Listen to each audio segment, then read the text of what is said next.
Hello, citizens of YouTube. This is the Geeky Nerd here, and today we're going to be talking about the Mepro M21 Triangle of Death variation sight.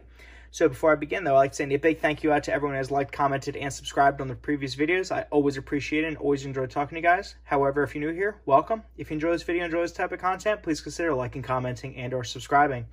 And with the PR out the way, let's get into it. So if you're looking for a real quick, short answer, easy review, if I describe the Mepro M21 Triangle of Death sight in one word, it would be unimpressed. And I really hate saying that. I really don't say it lightly. Is it a bad sight? No. Is it the best sight I've ever seen? No. No. Yeah, no. even though I hesitated, yeah, no. There are better sights, but this does have a specific niche that it fills. One is that it does kind of complete the overall aesthetic because the Mepro M21, which comes with this nice little cover here, fits the aesthetic of this gun, but it was also designed in partnership with this gun because Mepro is Israeli company. Tavor SAR-21, which did a previous another video on it, Israeli made. So they were made in conjunction together, and it really shows for how it works with the gun. Of course, you know, like everything just kind of lines up from the flip up sights to the to how its use case being that it is, instead of battery powered, it's actually fiber optic and tritium powered. So you see up here, there's this fiber optic cap as well as in the front. So it's gathering as much light as it can. And then there's a tritium vial inside. Now, that's kind of the good pieces about it. And I just want to say, yes, I will be trying out the little black lights where they do have this little feature where you unscrew. It's one of these two. And it's a little button cell, you know, like little button cell watch battery. And it has a little black light, little UV light, and it'll shine in here and give you a brighter appearance. But my biggest problem with this sight, I'll just take it off here for you guys. I can describe it a bit better, is QD, which I do like. Yeah. There we go. It does hold zero fairly well. So I'm trying to show you guys in here. I'll turn off the light. And where's it at? Come on. Hopefully it's not too light for the camera to pick up. Yep. So you see the little triangle there. So this is kind of first complaint here, is that it was a lot smaller than I thought. So again, I'm trying to demonstrate this as best as possible. Maybe if I do a darker backing.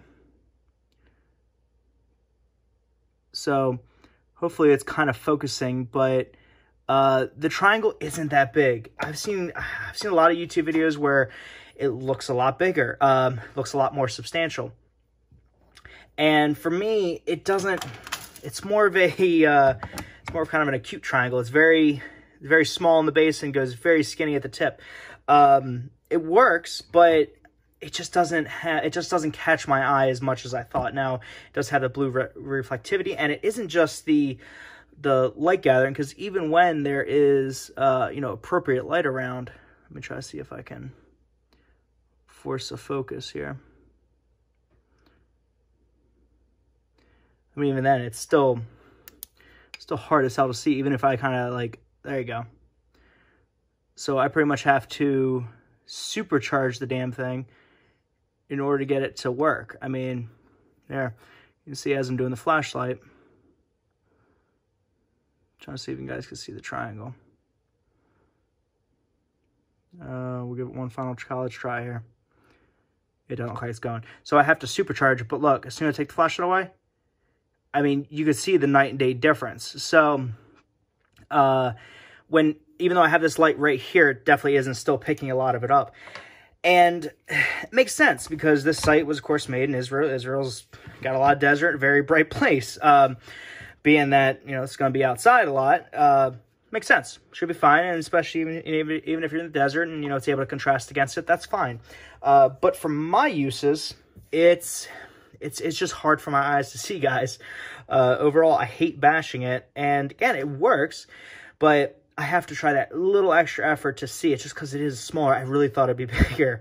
Another thing that's an issue is whenever you are in a, and this is well noted, and this is a lot of sites aren't going to function in this area, is when you're in a dark room and shining out to a bright outside, good luck trying to find that damn reticle.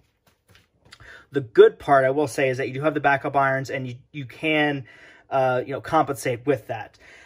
Additionally, as long as you kind of keep to the center, you kind of know where your optic's supposed to be. So it does still give you that point of reference, so that it isn't completely dead on you. I do think adding that black light little adapter, which as soon as I get that, I'll do a review on it. But I do think that will make a substantial difference. But I feel like I'll be running it all the time and have to have a cache of watch cell batteries in my little hidden compartment here. But with that being said, overall, guys, the site definitely has not left a, oh my god, wow, go out and buy this, best thing since sliced bread impression.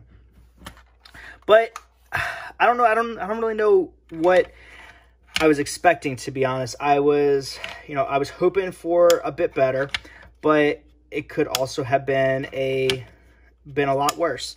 Of course, it is waterproof and all that, because there's nothing to have water. There's no water to get into. There's no electronics. One thing is that if something is blocking, down in here, just as any reflex light would, it will block that. Optic. But it's a good. I hate to use the word, but doomsday optic.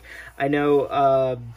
Who is that guy? Scooch, the other YouTuber guy, who's saying this was like a perfect doomsday optic, and I would agree because it has no batteries. It'll run for at least 30 years with tritium, more than like 15, and especially with the fiber optic, it'll run indefinitely.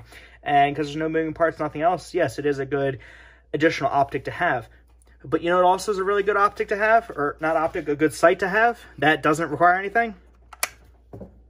Backup irons. So, at that point, like if I'm using an optic for my preference, or in my opinion, I want it to be a force multiplier. I want it to give me an additional edge outside of what everyone has. Everyone has iron sights. Not everyone has an optic sight, to where you don't have to line up, 2 different points of contact. And if this is just barely cresting the line, yeah, it's going to be better than nothing, but it's still not, instead of it being a force multiplier of 1, it's a force multiplier of 0.25. So that's my quick and dirty take on the Mepro and M21. Let me know what you guys think. If you love yours, if you think it's the greatest thing, or if you are kind of in a wash like I am. I'm kind of curious what other people think, because all I ever hear about is good things, but I'm not sure if mine got a dud or I got something weird. But yeah, let me know, guys. So I hope everyone's having a wonderful, awesome, fantastic day. If you enjoyed the video, please consider liking, commenting, and subscribing, and I'll catch you guys next time. See you guys.